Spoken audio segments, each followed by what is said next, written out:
Hey, good afternoon, Deepak. Can you hear me okay? Yes, I can. How are Yes, I you? can. How are you? Good. How are you? I know it's been a while since I've been on one I of these know. calls. Man, I'll give you a little quick update. I sent you a long email. I'm sure Hmm. you haven't had time to read it, but here's where I'm at. Since I started May 1st, I've booked I booked quite a bit of meetings. I've converted about 8 new households so far for around 350,000, and most recently in the last month and a half. I've really only have done this based off the LinkedIn strategies of inviting and sending out that Message. first message and going from there. The reason for that is I am just swamped. My book of business is growing like crazy. I network like crazy. I have a lot of appointments throughout the day, and I have 5 kids at home. So life is really crazy, but I'm at the point where I need a little bit more. I need to come back to the grounded area, and this is where I really appreciate you. And I mentioned before, and anybody on the call, I have a master's in education, and Deepak, you are one of the top educators I have seen out there as far as coaching and marketing, and I appreciate. I know there's a lot of time and effort that you put in behind the scenes to give us the answers, and it very much comes across, and I see it, and I greatly appreciate it because we don't receive this type of coaching from our home office and whatnot. Yeah. So I would like to just put it out there, and you don't need to come up with an answer right now, but some things I really need to get back to. I was really good at seminars before COVID hit. Yep. I saw you were putting out videos on webinars. I don't have the time to stop and really think and look at the videos and come up with a game plan. Love to get back to webinars, and people in our area who are trying to do webinars are having a very difficult time getting people to attend. Yeah. That's one that was a huge strategy for me, and I'd love to get back to it. I've seen some of Riley's stuff and the other Facebook ads that are having success. I personally have not had Facebook ads be any successful. I've done a couple of a bit of them. I spent about $150 on it. Haven't really had much success, but I'd love to get back into it and do that. And then the third thing is going back through. I have about 1,000 connections so far on LinkedIn since we started. Really going back through and having a game plan of that follow-up message, the people that didn't respond, and really going back to that market. But a lot of this has been on my mind and on my to-do list for, the last 2-3 months now, and really haven't done anything with it. So from a coaching standpoint, what are some actionable items that I could do this weekend to prepare for next week and to hit the ground running again and kind of get back to where this whole process began, where bringing people into my platform and showing them who I am and constantly staying in touch, if that makes sense. Yeah.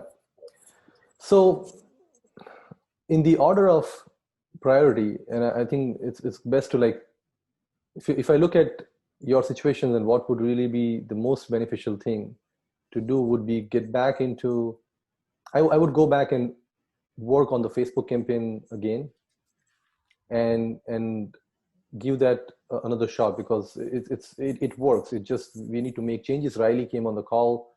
He needed to get help to get things fixed. And I saw some of the ads that I think at least one of the one you posted, and I could see immediately things that were a reason why it wasn't working. So, and the reason for that is, as you continue to be busy with work and life and family, this is the best thing that would work in parallel, bringing people to you. So it really has that solution to a lot of challenges, because these problems will continue to be existing. And getting a Facebook campaign running with the $10 a day budget for now, and keeping an eye on it, just updating me, just even emailing me the stats, even if you can attend the call, that's good. Because after 4 days of campaign, if you just follow the blueprint that we have, take a look at what, ad copy and things like that, that's working for Riley as well, which is the mid kind of a copy, not too long or too short. I would start with that, because it should not take a whole lot of time to get back.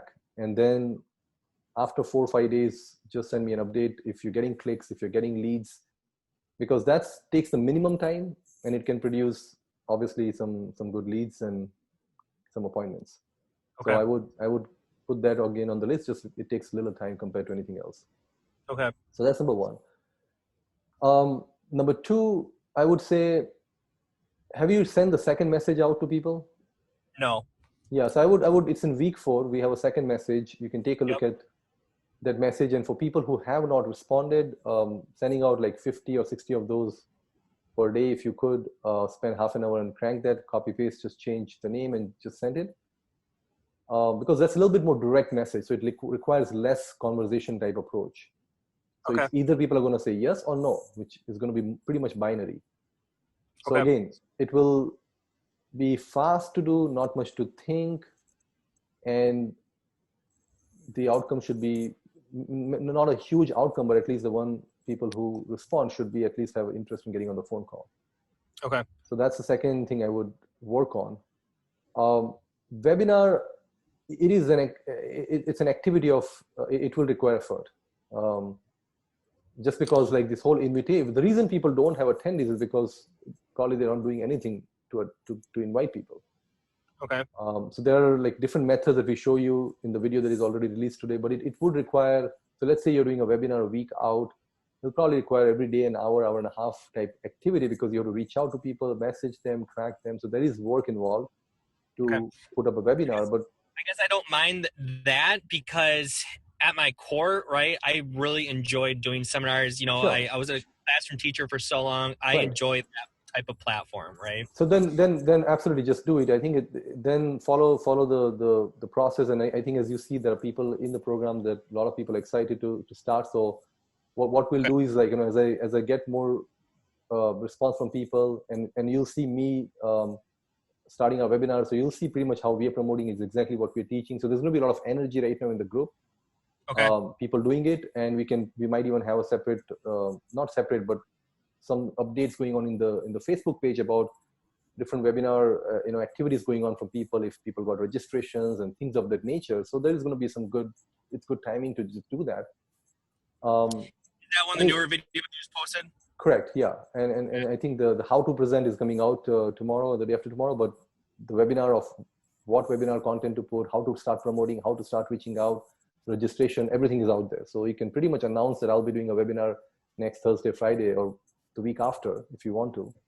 Okay. And it follows pretty much what we have done so far, like our content posting framework, the way we create, everything is kind of the same.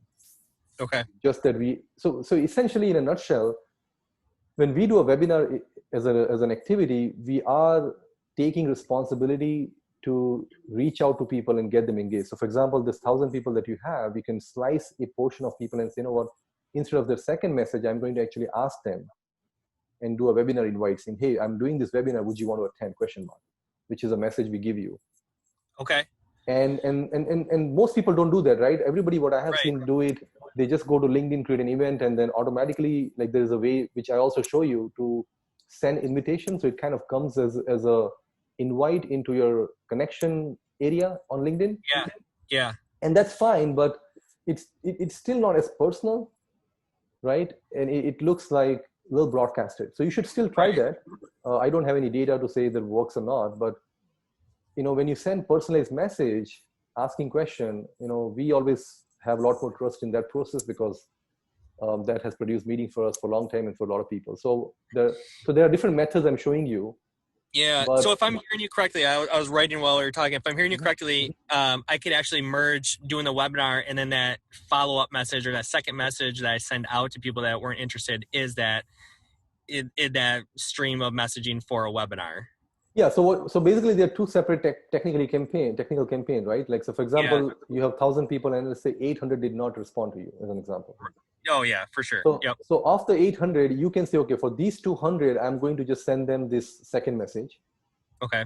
And the reason you want to separate it, because obviously you don't want to pound people with multiple different campaign and offer at the same time on the same people, right? And also, like, the way I look at webinar is, like, webinar is a time-consuming activity, but it does create education for people, and it can produce very high-quality meetings. Right? Because now people get to hear you, they can see your stuff, they build more trust in you, they may ask some questions, and now, oh my God, they are no more cold or even warm. They are like super knowledgeable about what you do, and now they want to. So there is some benefit, and that's why we do it. However, there is this whole delay of you doing the work, inviting, doing the webinar, they attending it and all that. So for the 200 people, with the direct message, if they have a need right now, or if they see some value in the discussion or assessment, then why wait for a week? So that's the reason we want to run that on a segment of people, the second message.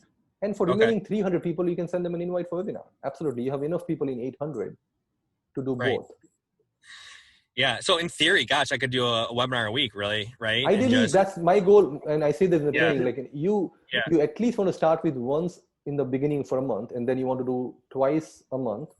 Right. Ideally, you want to start getting into weekly webinars. So an hour you block to present and another 3 or 4 hours to market, which is promote with LinkedIn messaging and, posting and stuff like that we teach you. So that could be like, 4 or 5 hours of activity. And if you do it consistently, and if you start doing 5, 10, 15, 20 webinars and do a tracking sheet that we also will give you, then you now know that, okay, X amount of hours can lead into this much registration to this many meetings. Yep. And corrections in between that we need to have. But then it becomes a pretty good, and again, I only see webinar as a follow-up. You will get some people perhaps at some point who are cold, as in like people who didn't know you, because LinkedIn will show you to some people who are not even connected with you, and they might register. But our main strategy is this 800 people. Get them trusting you more, so that was a reason to bring them in the first place. Yeah. Yep. So it's our strategy on webinar is all about this 800. Yeah, you're going to pick up some 8 or 15, 20 people who are not part of this 800 yet. They might send you connection request if they see something. They might attend the webinar, not even be connected with you. That can happen too. But bulk of it is going to come from you going to them. And I teach and I show you, like, you can email to existing lists and existing clients and all that. So everything is in the training. So there are multiple methods that we are going to use to bring people in. And I think the goal should be to do like, 15, 20 people webinar or whatever. If you can get like 15, 17 people, it's enough. If you're doing it weekly, you don't need to have 50 people. If I can get 10, exactly, 10 is a good number. Yeah. Exactly, because often if you can get 2 meetings. Yep, exactly. Not too bad, right? No, I've had, the bulk of my business starting out was built on seminars. You always got one client out of every seminar that I did. So yeah, exactly. No, it's a good, it absolutely works. Right. It's just that when you do, people, when they do seminars, they always work with either a marketing company that was responsible to generate the, but in the seats is what they call it, right? Yep. But when you're doing webinar, people are not promoting as much, or they're just posting here. And even the post looks so lazy. Yeah. The topic is lazy, right? So that's why in the training we say, don't talk about market updates. That's stupid. Don't put like a generic post that looks like everybody else. There's a lot of small things we change where it becomes exciting, and you need to, it's a road show, so you got to promote it. Yep. Okay. Nothing happens otherwise. I agree. Cool. Well, so that's good that you just got to merge 2 steps for me. So I got 2 actionable items I can work on this weekend and get it up and going. So I feel good about that. Exactly. All right. And get back on the Facebook ads. I think that should work for you. And I agree. Yeah, man, if I can get one of those that Riley brought in. You will. It's working, man. It has worked always. So, but Facebook requires persistence. But it will be, in your case, I can tell you, it will be your best friend, because it's the only time less time intensive campaign out there. Yeah, agreed. So and it's the only campaign you have where people are coming to you versus you going to them. Right, and that'd be nice for a change. So exactly. Well, very good. Well, hey, keep up the good work, Deepak. Greatly appreciate you, and we'll be in touch. Okay. Thank you so much.